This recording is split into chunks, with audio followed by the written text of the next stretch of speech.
नमस्कार, स्वागत है आप सभी का। एएनएम 9212 भर्ती में बात करेंगे और आप सभी से रिक्वेस्ट है कि आप वीडियो को एक बार पूरा ज़रूर सुनिएगा। अगर आप यहाँ पर देखेंगे तो 3 डेज एगो करके यहाँ पर एक वीडियो आपको दिखाएगा, जिसमें हमने आप सभी को बताया था कि 1 सप्ताह में नियुक्ति पत्र पर फैसला हो जाना है। हमारी ये कोशिश थी कि सभी बहनों को नियुक्ति पत्र मिल जाए, 7189। अब अगर हमारी ये गलती हो तो आप हमारा विरोध कर सकते हैं। हम तो ये नहीं चाहते थे कि 277 सीटें भी छोड़ी जाएं, लेकिन यहाँ पर आप सभी को जल्द से जल्द नियुक्ति पत्र मिले, इसके लिए भी हम पूरी कोशिश कर रहे थे। और हमारी तरफ से या हमारी यही कोशिश है, हमारी यही उम्मीद है कि आप सभी को जितने जल्दी हो सके उतनी जल्दी नियुक्ति पत्र मिल जाए। अगर यहाँ पर 277 सीटें छोड़ करके शेष बहनों को भी ज्वाइनिंग लेटर मिल जाए जितनी जल्दी, तो भी ठीक है, कम से कम ज्वाइनिंग लेटर मिलना चाहिए। और जिन भी बहनों को नियुक्ति पत्र मिल चुका है, अभी उनको कार्यभार ग्रहण नहीं करवाया जा रहा है, लेकिन उनको जैसे ही यहाँ पर नियुक्ति पत्र वितरण का कार्यक्रम करा दिया जाएगा तो वे बहनें भी अपने कार्यभार ग्रहण की जो प्रक्रिया है उसको पूरा कर सकती हैं अपने संबंधित ज़िले में। इसके बाद देखिए, एक हलफनामा वाली जो भी चीज़ें आप लोग पूछ रहे थे या फिर स्पेशल अपील वाली, तो हमने हमेशा आपसे यही कहा कि अभी ऐसा कोई हलफनामा या फिर ऐसा कोई स्पेशल अपील आयोग की तरफ से हमारे पास जानकारी नहीं है, तो उसका भी विरोध होने लगता है। हमने ये भी कहा कि जो 277 सीटें हैं, ये सीटें ईडब्ल्यूएस वाली हैं, इन्हीं पर नियुक्ति पत्र रोकने के लिए बोला गया है, ना कि किसी की कैटेगरी की सीटें रोकने के लिए बोला गया है। जैसे मान लीजिए यहाँ पर जो बहनें सपोज दैट ओबीसी कैटेगरी की होंगी और इनके नंबर मान लीजिए 50 प्लस थोड़े बहुत होंगे, जितने भी होंगे, यानी इतनी मेरिट उनकी होगी कि उनका सिलेक्शन ईडब्ल्यूएस वाली सीटें जो अनारक्षित में जोड़ी गई थी उन पर हुआ होगा, तो इन बहन के नियुक्ति पत्र रुक जाएंगे। और ऐसा कोई भी नहीं चाहता, हमें तो बिल्कुल अच्छा नहीं लग रहा, लेकिन इस समय माननीय सर्वोच्च न्यायालय के आदेश के पालन के अनुक्रम में इसी प्रकार से चीज़ें संभव हैं। अब यहाँ पर ये तर्क दिया जा रहा है कि ये बहनें अपने कैटेगरी में भेज दी जाएंगी और उनके अपने कैटेगरी के जो नीचे मेरिट में जो बहन होंगी उनको बाहर कर दिया जाएगा। तो सीधी सी बात, आप यहाँ पर अगर समझने का प्रयास करेंगे कि अपने कैटेगरी की सीटें अगर वहाँ पर किसी बहन को बाहर करते हैं तो वहाँ पर एक सीट प्रभावित होती है, जबकि माननीय सर्वोच्च न्यायालय का आदेश किन सीटों को लेकर के है, जो सीटें ईडब्ल्यूएस की अनारक्षित में जोड़ी गई हैं। ईडब्ल्यूएस की सीटें ओबीसी कैटेगरी में तो जोड़ी नहीं गई हैं, ओबीसी कैटेगरी की सीटें ऑलरेडी फुल हैं, और अगर ऐसा करना पड़ा तो नई मेरिट नई कटाव बनानी पड़ेगी, जबकि ऐसा कुछ भी नहीं है। केवल और केवल ईडब्ल्यूएस की 277 सीटें छोड़ करके, जो कि अनारक्षित में सीटें जोड़ी गई हैं, उन्हीं सीटों को छोड़ करके या उन सीटों पर जिन बहनों को सिलेक्शन मिला होगा उन बहनों की नियुक्ति पत्र रोक करके शेष बहनों को नियुक्ति पत्र किया जाना है। अब इसका भी विरोध किया जा रहा है, यानी हम आपको सही चीज़ बता नहीं पा रहे हैं। अभी कल भी हम एक वीडियो हमने जो शाम वाला अपलोड किया था उसमें भी कुछ महत्वपूर्ण जानकारी थी, लेकिन आप सभी के बीच में शेयर नहीं कर पाते हैं, क्योंकि वहाँ पर हमें पता है कि आप सभी लोग भरोसा करते हैं और आप सभी लोग विश्वास भी करते हैं कि जो भी जानकारी आपको दी जाएगी हमारे द्वारा सही जानकारी होती है। और कभी कभी कुछ चीज़ें हमारे हाथ में भी नहीं होती हैं। हमारी तो कोशिश होती है कि कोई भी जानकारी गलत ना हो, लेकिन कभी कभी जब शासन का या फिर कुछ ऐसे मैटर आ जाते हैं कि वहाँ पर चीज़ें बिल्कुल उल्टी हो जाती हैं। जैसे नियुक्ति पत्र वितरण हो रहा था 21 तारीख को, 17 तारीख को कोर्ट की सुनवाई हुई थी, हमें वहाँ पर जानकारी भी हो गई थी, लेकिन हमें बिल्कुल भी 1% भी ऐसा नहीं लगा कि सरकार की तरफ से या फिर आयोग की तरफ से क्या पक्ष रखा गया होगा, या फिर वहाँ पर ऐसा भी हो सकता है कि 20 तारीख को ऐसा भी कोई कोर्ट ऑर्डर आ सकता है। खैर जो भी हुआ, लेकिन यहाँ पर जो चीज़ें सही हैं बस आपको वही बताने का प्रयास कर रहे हैं। और हमने लगभग आपको 3-4 दिन पहले ही, अब यहाँ पर अगर आप कहेंगे या फिर कुछ लोग कहेंगे कि आपने जब उस समय बताया था तो आपने बिल्कुल कन्फर्म करके क्यों नहीं बताया। कन्फर्म करके इसलिए आपको नहीं बता पाए थे क्योंकि जितनी जानकारी होती है बस उतनी ही चीज़ें आपको बता सकते हैं। बिल्कुल एग्जैक्टली चीज़ें तो अगर आप जाएंगे आयोग के सचिव सर से पूछने, वो भी आपको नहीं बताएंगे, या हो सकता है आपको कुछ भी ना बताएं, दोनों ही चीज़ें हो सकती हैं। या फिर माननीय आयोग के सचिव सर के ऊपर निर्भर है, अगर वो बताना चाहें कि आप लोग परेशान ना हो तो कुछ चीज़ें वो बता भी सकते हैं। और आपका जो भी कार्य है आपके यूपी ट्रिपल एस सी आयोग से है, विभाग से अभी कोई मतलब नहीं है, ये भी हमने आपको बताया था।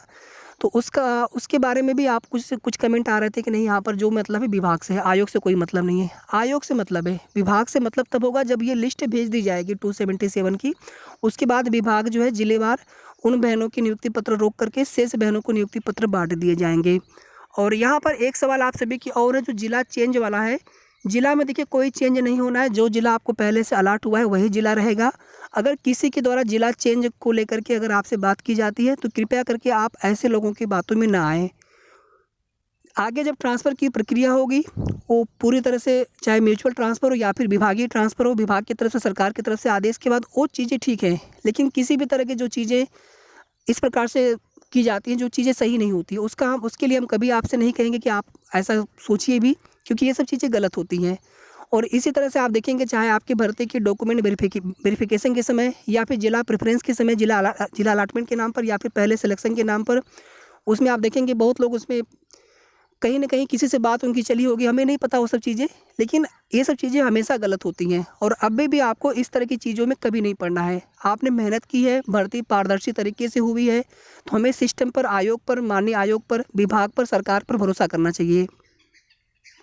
आप देखेंगे यहाँ पर 2 दिन पहले भी हमने आप सभी को यहाँ पर लिखा भी है सकारात्मक अपडेट। तो उस दिन भी हमने आप सभी से कहा था कि आपके भर्ती पर काम चल रहा है, लेकिन बिल्कुल एग्ज़ैक्टली जो चीज़ें हैं कि 277 सीटों को छोड़ने वाली, वो आपको नहीं बता पा रहे थे। 2 बार पहले तो हमने बता रखा था आपको पहले वाले वीडियो में जो 3-4 दिन पहले का है, लेकिन इसमें हमने आपको नहीं बताया था। क्यों नहीं बताया था? कि हम नहीं चाहते थे कि 277 सीटों पर जिन बहनों का सिलेक्शन हुआ हो वे बहनें परेशान हों। हम यहाँ पर ये चाहते थे कि सभी को सिलेक्शन मिल जाए, कुछ ऐसा रास्ता निकले। लेकिन जो कुछ भी चीज़ें बताई जा रही थी, हलफनामा दे दिया गया है सुप्रीम कोर्ट में या फिर वहाँ पर कोई स्पेशल अपील लगा दी गई है। हालाँकि स्पेशल अपील को लेकर के जब हमने चीज़ें बताई उसके बाद ही वो चीज़ें आई थी। पहले हलफनामा ही बताया जा रहा था, तो हलफनामा भी नहीं है और ना ही कोई ऐसी स्पेशल अपील है।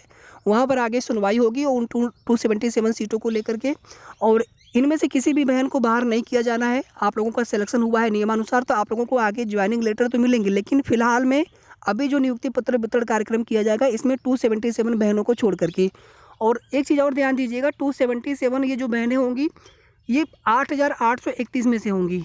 7,189 में से कोई संभावना ही नहीं है। आप स्वयं से सोचिए कि मेरिट लिस्ट कितने की बनी थी, 8,831 में से, उसमें से 270 आप फाइनल रिजल्ट जा करके देखेंगे तो उसमें 1660 ओबीसी में, इसी तरह से 1300 समथिंग एससी में, इसी तरह से एसटी में 40, लगभग 40 है शायद, इसी तरह से ईडब्ल्यूएस में 644, 277 सीटें वहाँ पर रह गई थी। इसी तरह से आप देखेंगे कि अनारक्षित में 5000 समथिंग सीटें थी, उसमें 277 सीटें और ऐड हो गई थी, तो उतनी सीटें वहाँ पर बढ़ गई थी।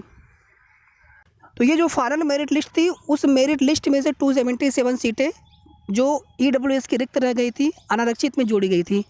तो ये प्रोविज़नल और फ्रेश दोनों ही लिस्ट में से ये बहनें होंगी। यानी अभी 7,189 में से 277 बहनों का नियुक्ति पत्र नहीं रोका जाएगा, बल्कि कुछ कम रोका जाएगा। अब ये जो लिस्ट है, ये जो जानकारी है, बिल्कुल एग्जैक्टली ये माननीय आयोग के पास है, वही बता सकते हैं, या फिर जब ये लिस्ट भेज देंगे विभाग के पास तभी चीज़ें वहाँ पर कन्फर्म हो पाएंगी कि कितने बहनें हैं जो कि फ्रेश में हैं इन 277 सीटों में से। और यहाँ पर शायद अब हमें ये दोबारा से आपको यहाँ पर बताने की आवश्यकता नहीं पड़ेगी कि जो 277 सीटें, ये सीटें यूआर में जोड़ी गई हैं, अनारक्षित में ये सीटें ईडब्ल्यूएस की हैं, और जितनी कट ऑफ है यूआर की 50, तो 50 से कुछ मेरिट ऊपर जहाँ तक 277 सीटें मिल जाएंगी उतने ही बहनों का नियुक्ति पत्र रोका जाएगा। और इसमें हर कैटेगरी की बहन होंगी, ओबीसी की भी, एससी की भी, जनरल की भी बहन इसमें होंगी। ऐसा नहीं कि जनरल की बहन नहीं होंगी, ईडब्ल्यूएस की भी होंगी, एससी की भी होंगी और एसटी की भी। अगर कोई बहन जिनके मेरिट अच्छे रहे होंगे, हालांकि एसटी की सीटें बहुत खाली पड़ी हैं, फिर भी हम मान लेते हैं कि एसटी में किसी बहन के नंबर अच्छे हो सकते हैं, तो वे बहन भी इसमें हो सकती हैं। ये तो बात हो जाती है वर्टिकल रिजर्वेशन के अंतर्गत। हॉरिजेंटल रिजर्वेशन में भी अपने कैटेगरी में समायोजित मान लिया जाता है, तो हॉरिजेंटल में जहाँ पर सीटें होती हैं तो वे बहनें भी इसमें शामिल होंगी। और जो पर्टिकुलर कैटेगरी है, जैसे ईडब्ल्यूएस की कैटेगरी हो गई या फिर ओबीसी की कैटेगरी हो गई या फिर एससी की, उनमें कोई भी परिवर्तन नहीं होना है। उनमें परिवर्तन होने का सीधा सा मतलब है कि जो माननीय सर्वोच्च न्यायालय का आदेश है 277 सीटें ईडब्ल्यूएस की, उन पर नियुक्ति पत्र रोकने के लिए, ना कि ओबीसी कैटेगरी की या फिर एससी कैटेगरी की या फिर ईडब्ल्यूएस कैटेगरी की जो सिलेक्शन हुआ है 644 में, उन बहनों की नियुक्ति पत्र रोकने को उनके लिए ऑर्डर नहीं हुआ है। ऑर्डर किसके लिए हुआ है? जो 277 सीटें ईडब्ल्यूएस की रिक्त रह गई थी और उनको अनारक्षित में जोड़ा गया था नियमानुसार, तो उन सीटों पर जिन बहनों को नियुक्ति मिली है, मतलब 50 प्लस मेरिट वाली बहनों के लिए। ठीक है, बाकी हमें पता है कि अभी इसका भी कुछ लोग विरोध करेंगे, लेकिन हमें जो चीज़ें सही बिल्कुल पता है, और ये चीज़ें आप लोग भी समझ सकते हैं कि माननीय सर्वोच्च न्यायालय का आदेश है क्या आखिर में। तो आदेश के अनुपालन में ही तो सीटें वहाँ पर रोकी जाएंगी, उन्हीं बहनों का नियुक्ति पत्र रोका जाएगा, ना कि अपने अपने कैटेगरी में जा करके। अब यहाँ पर देखिए, कल एक बैनर आप लोगों ने बनाया था ये बैनर हमने दिखाया था, हमने कहा था कि इस तरह से कुछ बहनें जो है चाहे तो देखिए धरना प्रदर्शन के लिए हम नहीं हमने बोला है कुछ भी, और ये उचित भी नहीं होता है, ना ही हमें सरकार के खिलाफ कहीं पर भी एक वर्ड कभी भी बोलना चाहिए। जो लोग बोलते हैं मैं उनके कमेंट भी हटा देता हूँ, क्योंकि सरकार के खिलाफ क्यों बोलना, हमें उन्हीं के सिस्टम का हिस्सा बनना है। और ऐसा नहीं कि हम धरना देंगे तो उसमें, जैसे आप स्टाफ नर्स का उदाहरण देते हैं कि वहाँ पे मैंने धरना देने गई थी इसलिए उनका वहाँ पे हो गया था, या फिर वहाँ पे सभी कैंडिडेट्स थे, मेल फीमेल दोनों ही थे वहाँ पर, ठीक है। तो अगर यहाँ पर आप लोग, वो आपकी इच्छा है, उसमें आप किस प्रकार से चीज़ें करना चाहते हैं, लेकिन एक जो लोकतांत्रिक तरीका होता है कि हमें ज्ञापन देना है, निवेदन करना है, सरकार है, सिस्टम है, वो किन के लिए है, वो आपके हमारे लिए ही हैं। तो हम उनसे अपनी बात उन तक पहुंचाना चाहते हैं, चाहे ट्विटर कैंपेन करके पहुंचाएं, चाहे हम ज्ञापन दे करके पहुंचाएं, कुछ बहनें जा करके माननीय आयोग के सचिव सर को या फिर मुख्यमंत्री जी को, जनता दरबार है, जनता दर्शन है। तो अब ये बैनर जिसके भी द्वारा बनाया गया हो, तो इसमें भी 2-3 कमेंट आ गए थे कि आपने तो हमारा बैनर दिखा दिया, तो हमारे पास आप ही लोगों ने भेजा था, तो हम आपका बैनर क्यों दिखाते हैं कि ये बैनर दिखाने के लिए कि आप ये बैनर दिखा दीजिए। 27 तारीख को कुछ बहनें जो है जो जा सकती हैं आयोग में जा कर के माननीय सचिव सर से निवेदन करें कि 277 सीटें भी न छोड़ते हुए सभी सीटों पर 7189 बहनों को जल्द से जल्द नियुक्ति पत्र वितरण हो। इसको लेकर के आगे की जो कार्यवाही है वो की जाए, और यही काम हमें विभाग में भी करना था और यही काम हमें सरकार से भी करना था कि सर बहनों के जो नई डेट है नियुक्ति पत्र वितरण की, उसको लेकर के जल्द डिसीजन लिया जाए। धरना प्रदर्शन के लिए देखिए हम कभी नहीं बोलते हैं कि आप ऐसा करिए, हमेशा मना करते हैं, इस वजह से भी आप लोग नाराज़ तो होते हैं, लेकिन जो चीज़ें सही होती हैं उसी के बारे में हम आपको बताएंगे। धरना प्रदर्शन कहीं से भी उचित नहीं होता है। हाँ, कुछ बहनें, चाहे हम थोड़ी सी हमारी संख्या बल अधिक भी हो, 50 हो, 100 हो, हम उतनी बहनें एकत्रित होकर के अपनी बात रख सकते हैं, उसमें कोई दिक्कत नहीं है। अपनी बात रखने के लिए लोकतांत्रिक तरीके से उसमें कोई दिक्कत नहीं है। नहीं तो आप देखेंगे कुछ लोग ऐसे होंगे जो आपके भर्ती में सेलेक्टेड नहीं होंगे, वो तो चाहेंगे कि आप कुछ ऐसा करिए जिससे आप लोगों की ज्वाइनिंग लेटर रुक जाए। तो उन लोगों की बातों में आप आएंगे, या फिर जो चीज़ें सही हैं, जो चीज़ें आपको भी पता है, आप उस तरह से आप प्रयास करेंगे, हम लोग उसी तरह से प्रयास करेंगे। और इतना ही नहीं, जिन भी बहनों को यहाँ पर नियुक्ति पत्र मिल जाएगा, लगभग 6950 के आसपास, 7189 में से, तो आगे हमें प्रोविजनल की बहनों के लिए चाहे 277 सीटों पर जिन बहनों का सिलेक्शन हुआ होगा उन बहनों के नियुक्ति पत्र के लिए भी हमें प्रयास करना है। ऐसा नहीं कि हमारा हो गया तो फिर हम उन बहनों को छोड़ दें, ऐसा नहीं करना है, हमें सबका साथ देना है। हम सभी एक परिवार की तरह हैं। ऐसा नहीं कि हमें नियुक्ति पत्र मिल गया तो हमें बाकी से क्या मतलब है, इस तरह से कभी नहीं सोचना चाहिए। एक परिवार की तरह है, तो अगर किसी की ज्वाइनिंग रुकी पड़ी है तो हमें उनके लिए भी कोशिश करना चाहिए, जो कोशिश हम लोग कर सकते हैं। और यहाँ पर एक चीज़ और देखिए, कोई भी आपको नया डॉक्यूमेंट्स नहीं बनवाना है। जो भी आपने डॉक्यूमेंट्स बनवा लिया होगा, जो फॉर्मेट आपको हमने दिखाया था, बताया था, उसी फॉर्मेट पर आपको जो डॉक्यूमेंट्स आपका बना होगा वही डॉक्यूमेंट्स आपका मान्य होगा। कोई भी आपको नया डॉक्यूमेंट्स नहीं बनवाना है जब तक कि कोई ऑफिशियल नोटिस इसके लिए अलग से ना आए। और यहाँ पर एक सूचना आप सभी और देख लीजिए, ये चीज़ें तो आप सभी को समझ में आ गई होंगी कि जो भी अपने पर्टिकुलर कैटेगरी है उनकी मेरिट प्रभावित नहीं होनी है, उनसे कोई मतलब नहीं है, से केवल और केवल यूआर की मेरिट में ही देखा जाएगा 277 सीटों को। तो उम्मीद करते हैं आपको बिल्कुल अच्छे से चीज़ें समझ में आ गई होंगी। तो यहाँ पर एक आवश्यक सूचना और है, हालांकि बिल्कुल वीडियो के लास्ट में दिखा रहे हैं, लेकिन हमें उम्मीद है कि आप सभी वीडियो को पूरा ज़रूर सुनते होंगे। यहाँ पर देखिए, इसी हैशटैग के साथ हमें ट्वीट करना है आज सुबह 10 से 12 बजे तक, और शाम को हम लोग 7 से 9 बजे तक करेंगे। बहुत लेट शाम को करने से भी कोई फ़ायदा नहीं होता। हम 8 से शुरू किए 10 बजे तक किए, या फिर 8 से 11 बजे तक कर रहे हैं, उससे मतलब नहीं होता, सभी बहनें कर भी नहीं पाती हैं। एक ऐसा समय हो कि जिस समय हैशटैग ट्रेंडिंग में आए तो वो मामला हाईलाइट भी हो, शासन तक पहुँचे। तो सुबह जो है 10 से 12 बजे तक का समय उचित है, और शाम को 7 से 9 बजे तक का। इसके पहले इन समय के अलावा आप ट्वीट न करें, आप अपना कार्य करिए, लेकिन जिस समय ट्विटर कैंपेन रखा गया है उसी समय आप जितना योगदान दे सकते हैं। हम देखते हैं कि क्या होता है कि हम पहले ही ट्वीट करना स्टार्ट कर देते हैं, कोई उसका मतलब नहीं होता है। ऐसे तो आप कर सकते हैं इंडिविजुअली, लेकिन जब कोई ट्विटर कैंपेन हो तो उसमें उसी समय करिए, सब लोग साथ में करिए, तभी वो मामला हाईलाइट होता है। तो हैशटैग आप प्लीज़ ध्यान से देख लीजिएगा। हालांकि इसमें हमने 92-12 नहीं लिखा है, क्योंकि अभी 7189 की बात चले कि 7189 सभी बहनों को मिल जाए। हालांकि मिलने की उम्मीद तो बहुत कम है, लेकिन फिर भी हम लोग प्रयास कर सकते हैं, कोशिश कर सकते हैं। धन्यवाद।